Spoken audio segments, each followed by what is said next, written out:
Hello, my name is Ashley Scher. I'm the founder and CEO of Share Love Fund.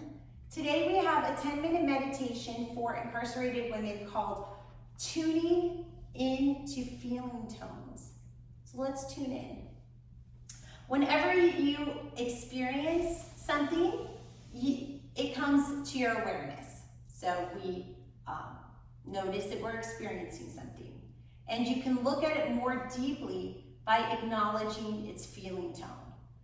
So we talked about having experiences come and unhooking ourselves from them or feeling unattached.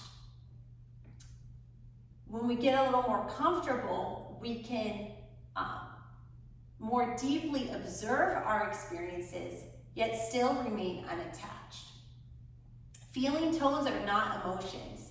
A feeling tone describes what you are experiencing as pleasant or unpleasant, like, wow, those are some really big, bad feelings. That's like, wow, my mind is really throwing at me the worst imaginable things that I've ever experienced right now. Like, you can make observations about the magnitude or severity or pleasantness of the thoughts without feeling like you are reliving that moment of the thought. Like it's somebody else's story a little bit. When we talk about feeling tones, we're not talking about emotions, we're talking about staying neutral in that judgment-free zone. A feeling tone can be attached to anything you perceive through the senses, including a thought. But noticing the feeling tone, you can deepen your understanding of the thought without reacting to it, and that gives you a deeper insight into the nature of the experience, and that also shows that you can be more present when the feelings come and still maintain control to unhook yourself. And maybe you can't, but it's a process, and we're not going to judge ourselves on the thoughts that come up, and we're also not going to judge ourselves on whether this meditation went the way you wanted it to or not. You know, all experiences are lessons learned. So however something comes out, you know, there's something to learn from that and grow from that.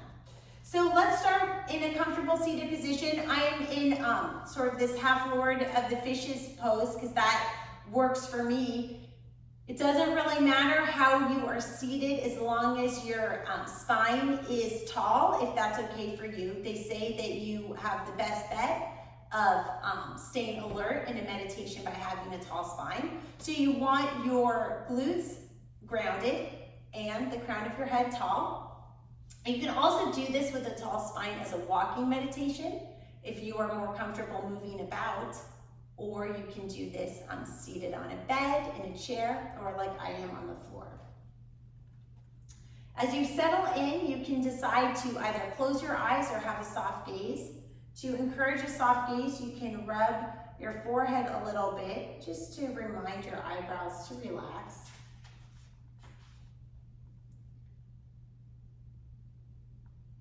Concentrate on your breath, dropping into a state of grounded mindfulness. So as your mind wanders, don't try to control it, but just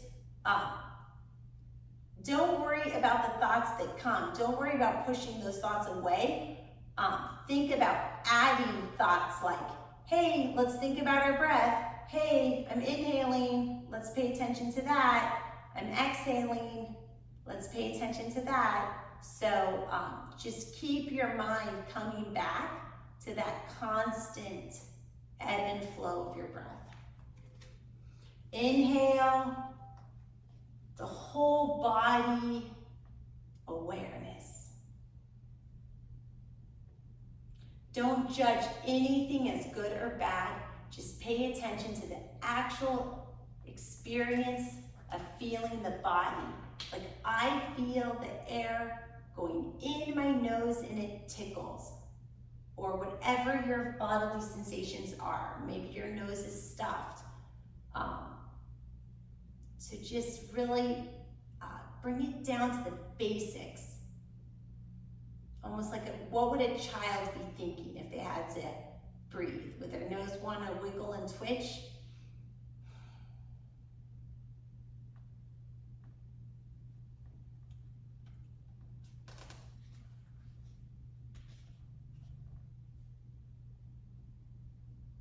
Don't judge anything.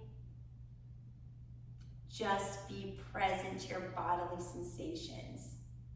Expand your awareness to include feeling tones. Acknowledge the feeling in the body and consider whether the experience is pleasant, unpleasant, or neutral.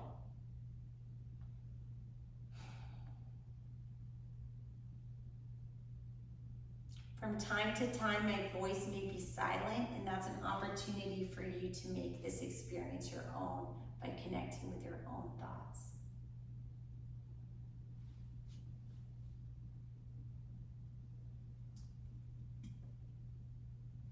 Include the sense of hearing in your practice.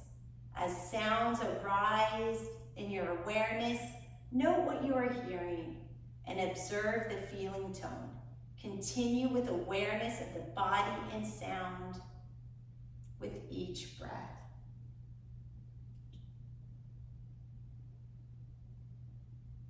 You don't need to dive into exactly what you are thinking. Recognize when a thought is present and if there is a feeling tone attached.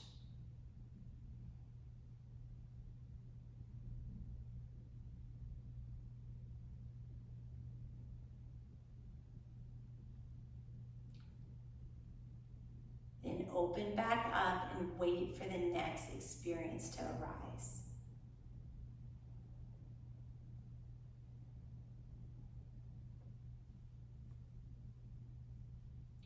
Resting in open mindfulness can leave space for mental wandering.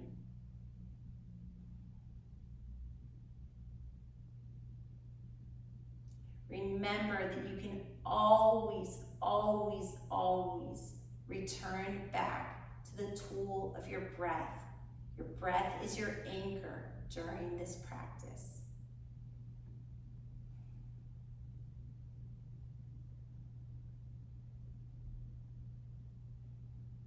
Do not hesitate to return to your breath for a minute or two in order to collect your mind. Take a few breaths and open your eyes when you're ready. Take notice of how you feel. Take notice to the feeling tones attached to what you see, hear, and feel now that you're regaining alertness. Be open to change.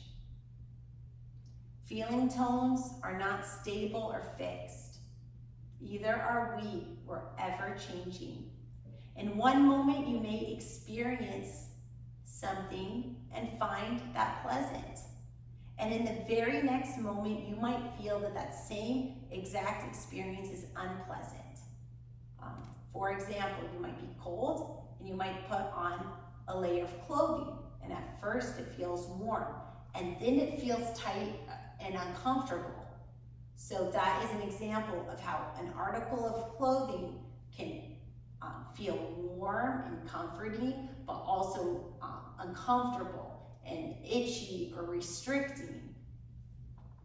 So just like how clothing can feel different, a thought can feel pleasant at first, but then it can start to hurt. That same exact thought. The thought hasn't changed, but the feeling tone around it has. The feeling tones are always changing. Remember to remain curious and open. What if we weren't afraid of our thoughts? What if we just thought, oh wow, you're a whopper, I'm gonna rate you a 10. okay, you're pleasant, you're maybe a 1 on the scariness. What if we just observed our thoughts as seashells, all different? Some are pretty, some might be ugly, but we're not casting judgment on it. It just is what it is. It's a mixed bag. Life is a mixed bag. Namaste.